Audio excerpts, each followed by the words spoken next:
The Galactic Council's Central Communications Hub was considered the pinnacle of technological achievement. Quantum entanglement servers processed septillions of calculations per second, coordinating the activities of 100,000 worlds. To the younger species of the galaxy, it was indistinguishable from magic. To the humans staffing their small monitoring station in the corner, it was a disaster waiting to happen. Single point of failure, Sarah Chen muttered, watching the streams of light pulse through the crystalline structure that dominated the chamber. As Earth's communications liaison, she had spent the past 3 years trying to convince the Council to implement backup systems. They had dismissed her concerns as primitive thinking.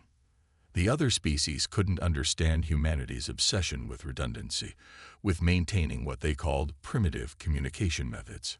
Why keep radio arrays when quantum networks existed? Why maintain physical transmission lines when thought-based interfaces were available? The Council saw it as nostalgia, or worse, evidence of humanity's technological inadequacy. The first sign that Sarah was right came without warning. A single red light on her primitive monitoring station began to blink. "Ambassador," she called out, her voice steady despite the adrenaline suddenly coursing through her system. "We're picking up distress signals from the Arcturus sector, old frequency bands." Ambassador Marcus Wells, a veteran of Earth's first contact wars, moved to her station with surprising speed for his age. "Show me." The signal was barely more than a whisper, transmitted on frequencies that hadn't been used by advanced races in centuries. It was the kind of transmission that the Council's quantum networks wouldn't even register, considered too crude to monitor. Anyone receiving. Complete communications failure. Systems going dark. "Get me Council speakers on," Marcus ordered, his weathered face grave. "Now." But the Council's emergency channels were already saturated. Across the galaxy, quantum networks were going silent. The elegant, advanced communication systems that linked civilization together were failing, one system at a time. In the chaos that followed, only Sarah's station continued to receive signals. The outdated radio equipment, maintained despite centuries of ridicule, became the only window into what was happening. "Signal from the Centauri colonies," Sarah reported, her fingers dancing across physical controls that other species had abandoned generations ago. Similar pattern. "Their quantum networks are dead. They've reverted to radio transmission." Marcus watched the emergency lights begin to flash across the chamber as more systems went dark. The Council's magnificent communications hub, for all its advanced technology, was becoming a very expensive paperweight. How many worlds can still communicate? Council speakers on demanded, his crystalline form reflecting the emergency lights. "Only those with maintained radio infrastructure," Sarah answered. "Maybe 12% of Council worlds." "Impossible," Zahn's aide interrupted. "No advanced civilization would maintain such obsolete systems. The power requirements alone." "Humanity did," Marcus stated quietly. "Every colony, every outpost. Policy dating back to our first steps into space. Multiple redundant systems, prioritizing reliability over efficiency." The aide's dismissal died on their lips as another bank of quantum servers went dark. "Speakers on," Marcus continued. "I have a crew of human communication specialists standing by on Earth. They've been training with these systems their entire lives. Let us help." The speaker's crystalline surface rippled, a sign of deep distress in their species. "You believe you can restore communications. Not your quantum networks," Sarah interjected. "But we can establish a basic grid using radio and laser transmission. It won't be as fast or elegant, but it will work. It's proven technology, tested over centuries." "Proven technology," the speaker repeated, as if the concept was foreign. In many ways it was. The Council races had always pushed forward, abandoning old systems for new ones. The idea of maintaining obsolete technology for reliability seemed wasteful, primitive. Now that primitiveness might save them all. "Do it," Zahn ordered. Within hours, human communication ships were deploying across Council space, vessels carrying radio arrays, and laser transmission equipment, technology that hadn't been cutting edge in centuries, became the new backbone of galactic communication. Sarah coordinated from the central hub, watching as humanity's primitive technology began to rebuild the galaxy's communications grid. It wasn't pretty. It wasn't elegant, but it worked. Getting reports from the Arcturus sector, her assistant reported. They're tracking the source of the failures. Something's affecting the quantum field itself. The more advanced the system, the more vulnerable it is, Sarah finished. She turned to Marcus, who was already reaching the same conclusion. We need to get word to Earth, he said. Whatever this is, it's not just taking down communications. This is targeted, and we might be the only civilization prepared to fight it. As if to emphasize his words, another quantum server crashed, its crystal structure going dark. But above it, a simple radio signal pulsed steadily, carrying humanity's message across the stars.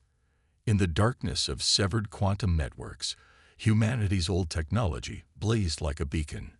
The galaxy was going dark, but humans had never forgotten how to light the way. Sarah sent out a general broadcast on all frequencies, using a method so old that most species had forgotten it existed. To all Council worlds, this is Earth communications. We are establishing emergency channels. If you can hear this, you are not alone. We will find a way through this, together. The response came slowly at first, then in a flood. Signals in 100 languages, transmitted through space the way humanity's ancestors had first reached for the stars. Not with quantum entanglement or thought-based interfaces, but with radio waves and determination. The galaxy was learning what humanity had never forgotten. Sometimes the old ways were the best ways. And as the quantum darkness spread, humanity's light would show the way forward. Marcus watched the signals flow across Sarah's monitoring station, a sad smile on his face. They called us primitive for maintaining these systems, for refusing to abandon proven technology for the newest innovations. They didn't understand, Sarah replied, sending acknowledgement signals to another group of rescued worlds. Innovation isn't about abandoning the old for the new. It's about building on what works, maintaining what's reliable. And now? Marcus asked.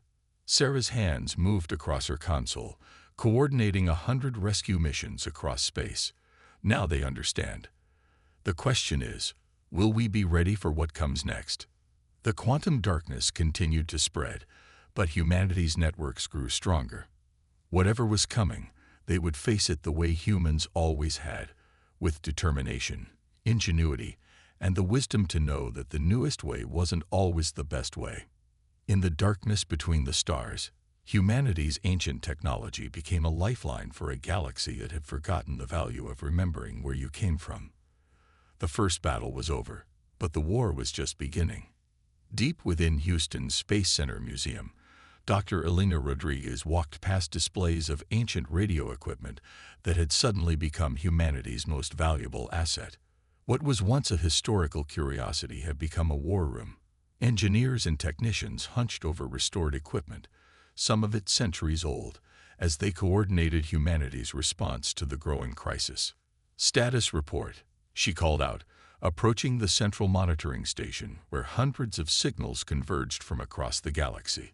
17 more systems went dark in the past hour, reported Michael Chang, his fingers moving across physical switches that most species had abandoned generations ago.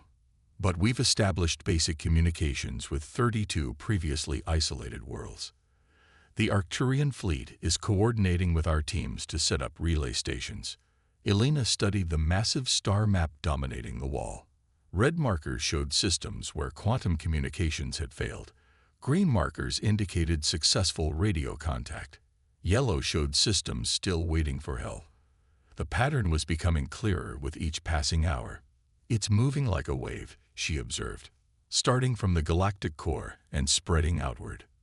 The quantum disruption follows a precise mathematical sequence, added Dr. Amelia Foster, the team's theoretical physicist. Too precise to be natural.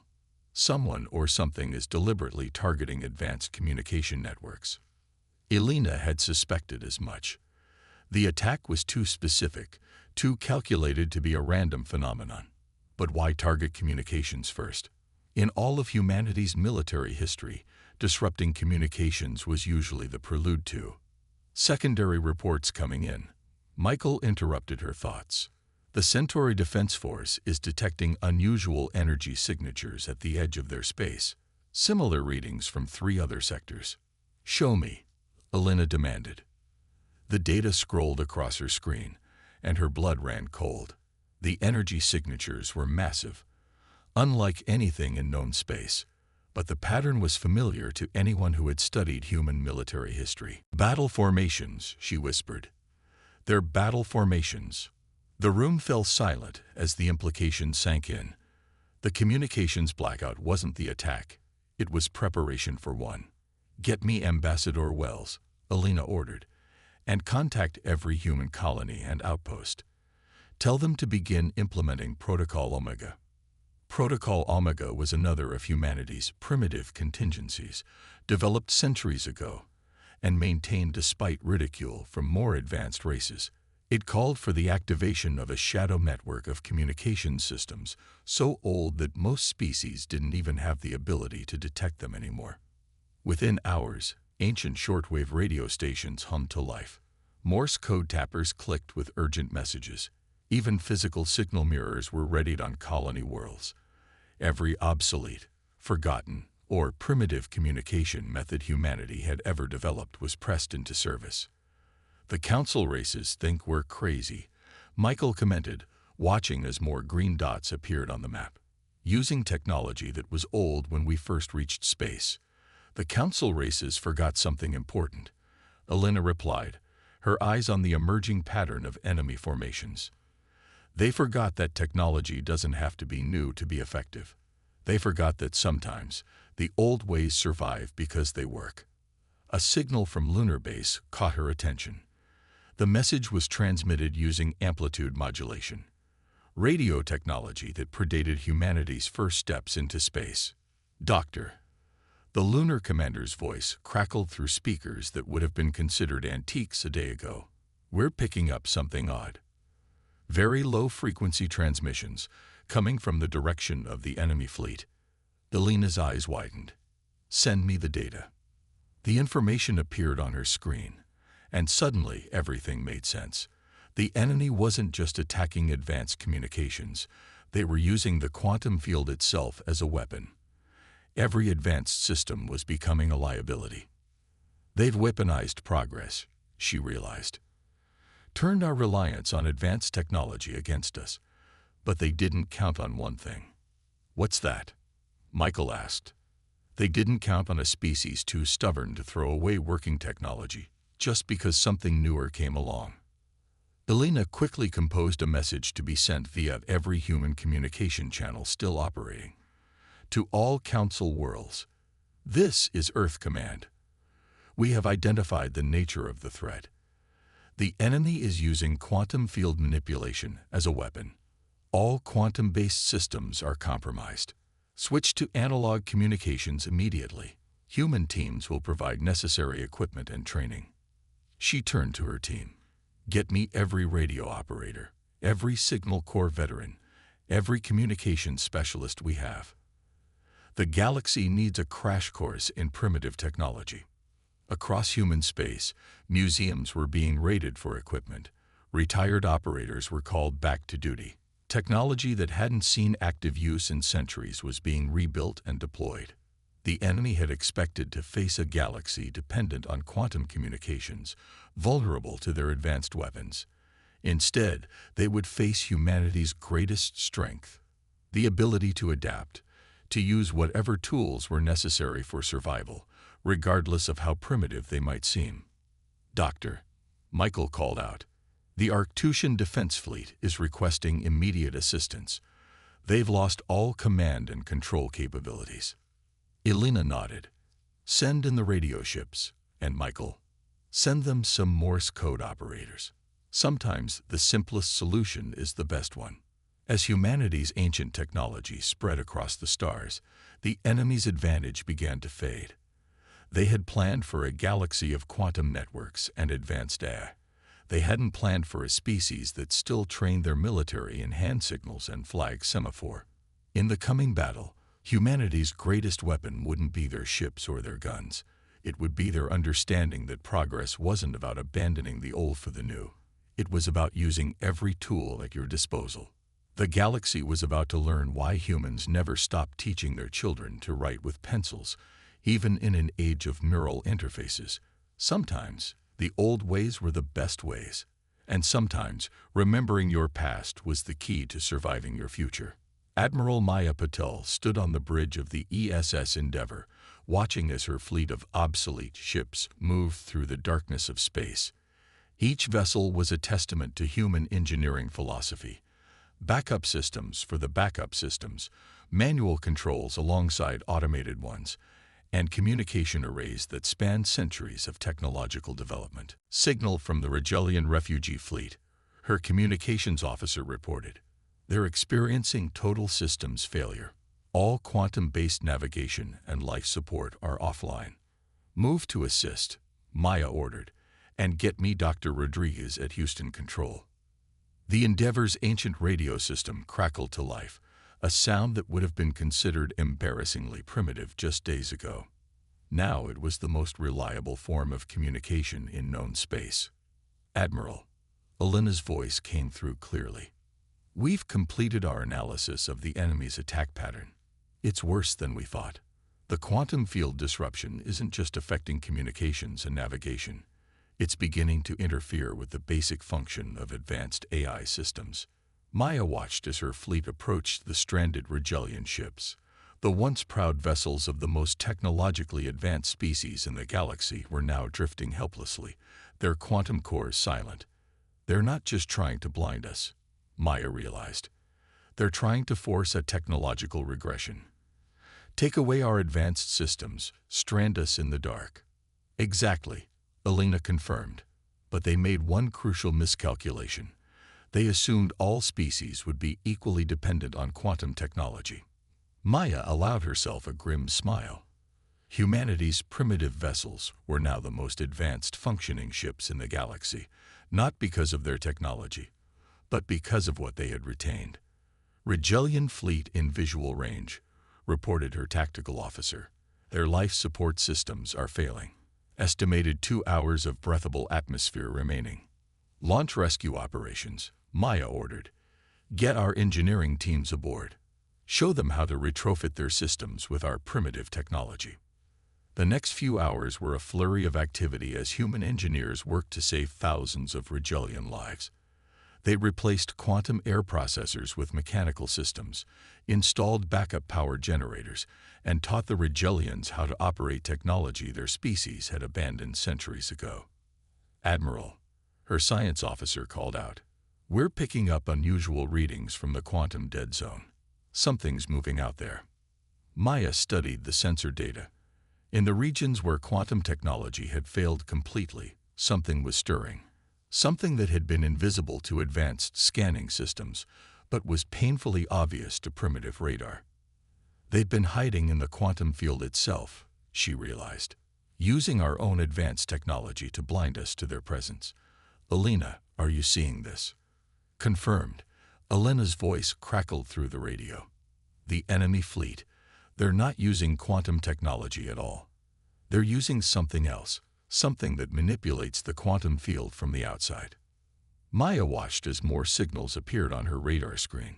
The enemy had been there all along, hiding in plain sight, invisible to advanced sensors, but clear as day to technology centuries old. All ships. She broadcast on the emergency frequency. This is Admiral Patel. We have confirmed enemy contact. They've been using our reliance on quantum technology against us, hiding in the very fields we used for communication and scanning. She paused, looking at the growing number of contacts on her screen. But they didn't count on humanity's redundancy. They didn't expect us to maintain technologies they thought were long obsolete. Now we can see them, and they don't know it yet. The Regellian ambassador, rescued from his failing flagship, stood on Maya's bridge, watching in amazement as human technology from centuries past revealed what their most advanced systems could not. "All these years," he said quietly, "we thought you were primitive for clinging to old technology. We didn't understand." "It's not about old or new," Maya replied, watching as more enemy signals appeared on her radar. "It's about using the right tool for the job. And sometimes, the right tool is the one that's been proven to work." She turned to her communications officer. "Send word to Earth. Tell them we found the enemy. And tell them to dust off every radar station, every sonar array, every primitive detection system we've got. It's time to show the galaxy why humans never throw away something that works." The response came back in Morse code, a system so ancient that most species had never heard of it. But it worked. And in the war that was coming, that was all that mattered. Maya looked at her crew, each station manned by operators using technology that spanned centuries of human development. They had been mocked as primitive, ridiculed for maintaining obsolete systems. Now they were the galaxy's best hope for survival. "Battle stations," she ordered. "Let's show them what primitive humans can do." The Endeavor's engines hummed to life, not with quantum drive, but with nuclear fusion, another obsolete technology humanity had refused to abandon. Around her, the fleet moved into formation, guided by radio waves and radar, commanded by human voices and human hands. The enemy had hidden in humanity's blind spot, using advanced technology against itself. But they had forgotten something important. Humans never forgot how to fight in the dark. The war room beneath Houston's Space Center buzzed with activity as humanity prepared for what might be the most important battle in galactic history. Dr. Elena Rodriguez studied the wall of monitors showing radar contacts across thousands of light years, each one representing an enemy vessel that had been invisible to advanced sensors. "The pattern is clear now," she explained to the assembled military leaders from Earth and the Council races. They'd been using quantum field disruption as camouflage, hiding in the very frequencies we used for advanced communications and sensors. Captain Sarah Chen, recently recalled from the Council hub, pointed to a particular cluster of signals. "They're not just hiding, they're hurting, driving civilizations away from certain regions of space by disrupting their technology." "But why?"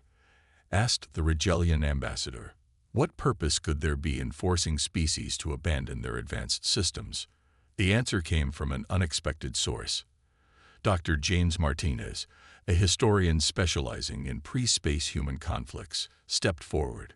"Because advanced technology isn't just a tool, it's a crutch.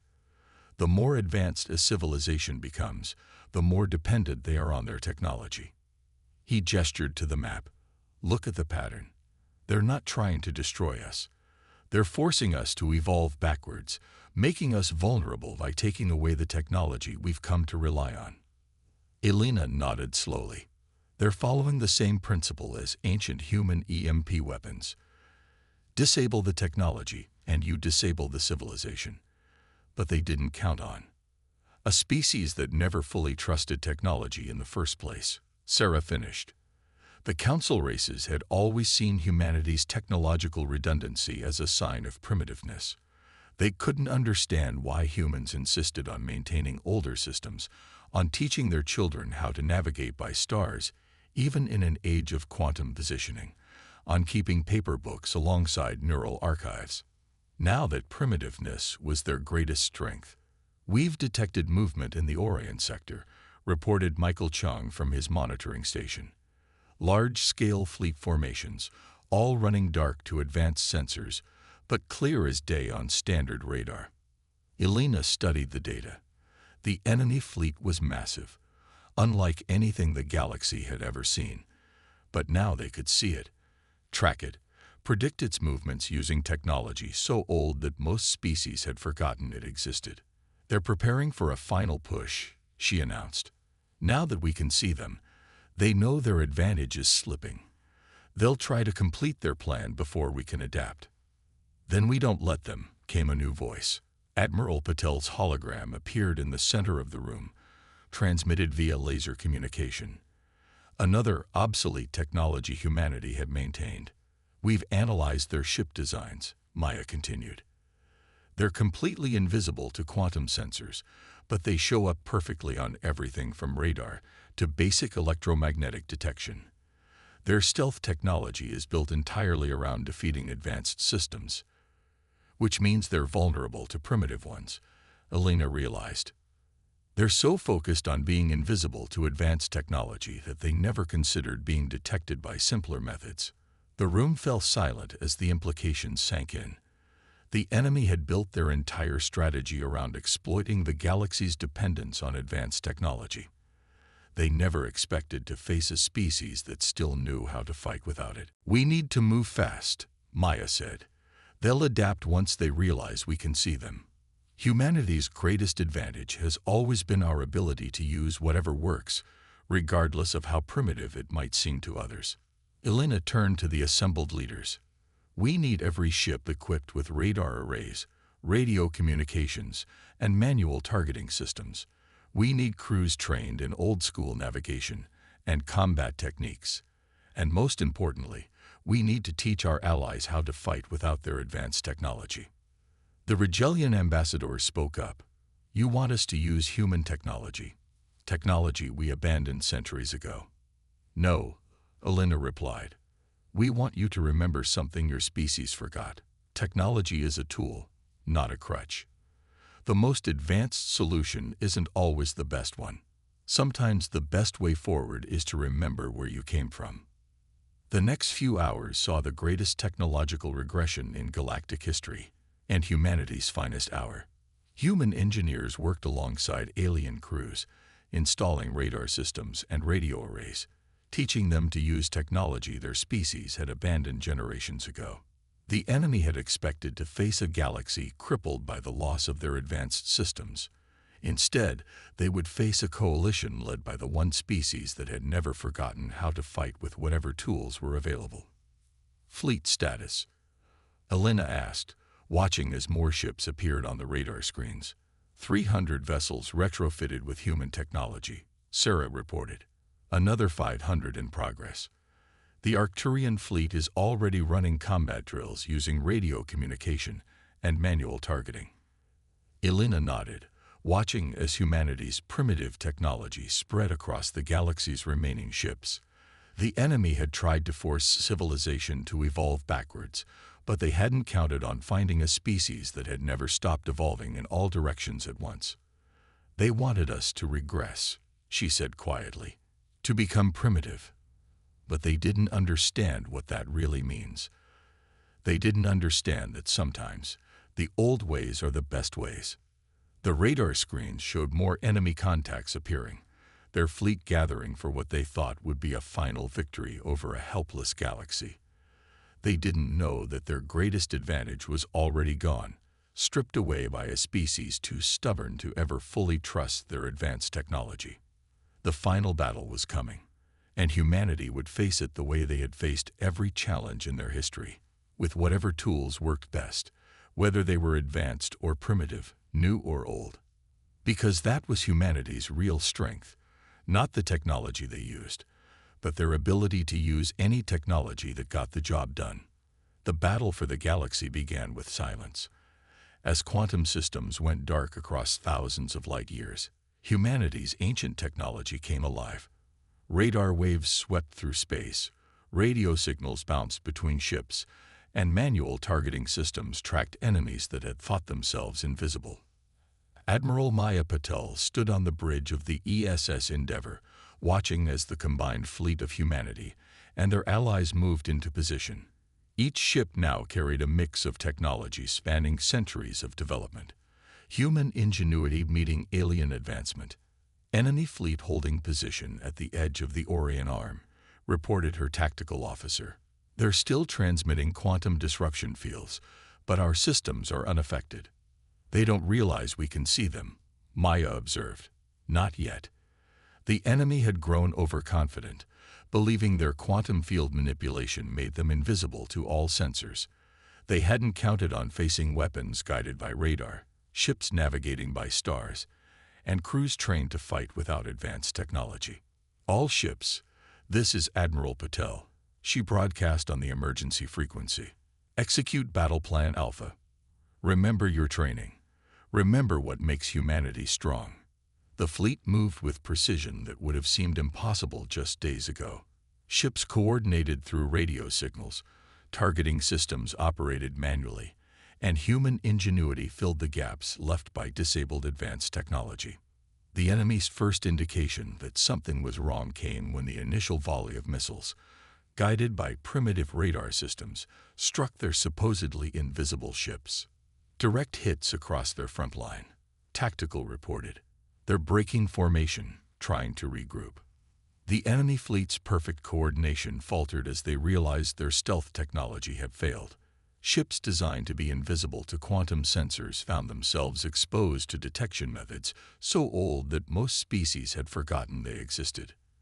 They're adapting, Maya noted, watching as the enemy vessels began to shift their tactics.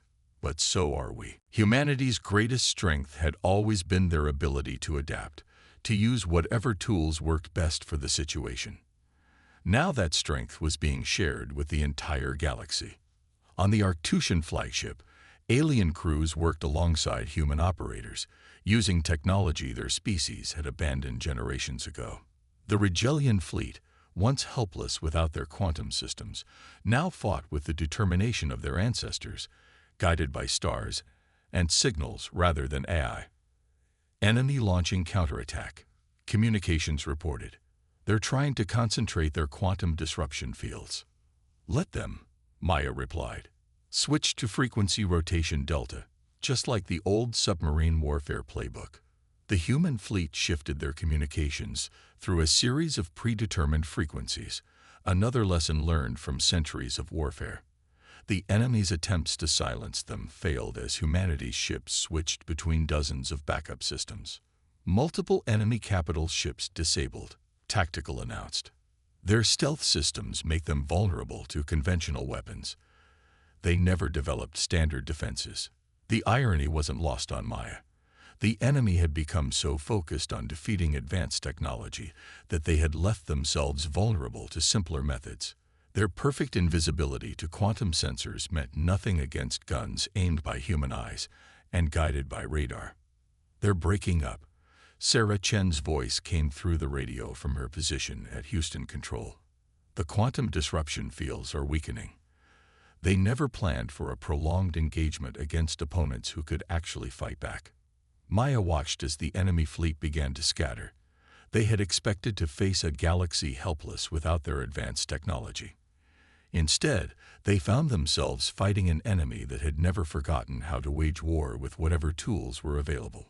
All ships press the advantage, she ordered. Don't let them regroup.